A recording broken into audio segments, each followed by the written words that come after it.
In this guide, I'm going to show you how you can save the deer here in 99 nights here in the forest. It's super simple, but you do need to follow the steps in correct order. If this guide did help you out, make sure to like the video and subscribe to the channel with all notifications on. It really does help the channel and lets us know that you want more content like this. We'd greatly appreciate it. And if at any point throughout this guide you did have any questions, just ask them down in the comment section below and we can help you out further. I'm going to be doing my best to reply to every single comment down there. Now, saving the deer completes the Deer is Haunt quest line, and once completed, the deer changes from a nightmare enemy into a powerful invincible ally that helps defend your camp during cultist raids. The deer can be found near your campfire, just lying on the ground and clearly injured. You'll need 2 bandages. The first bandage is on its broken leg, and the second bandage is going to be on its torn antler. After this, the deer will sit up, and now whenever it's stabilized, it'll still be too weak to move or fight. And you're going to have to feed the deer until it's full. You can use 10 to 25 pieces of meat or steak or 4 barbecue ribs. It doesn't necessarily matter.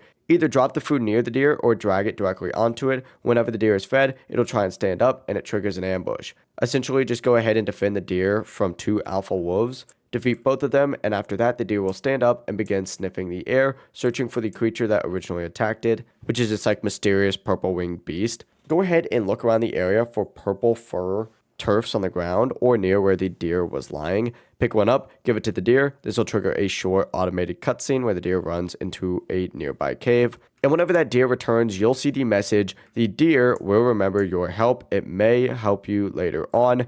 At this point, the questline is complete and the deer is now a permanent ally. It really is as simple as that. If you guys did have any questions, just ask them down in the comment section below and we can help you out further. I'm going to be doing my best to reply to every single comment down there. Before you do leave this guide, make sure to like the video and subscribe to the channel with all notifications on. It really does help the channel and lets us know that you want more content like this. We'd greatly appreciate it. Have a great rest of your day though. Peace.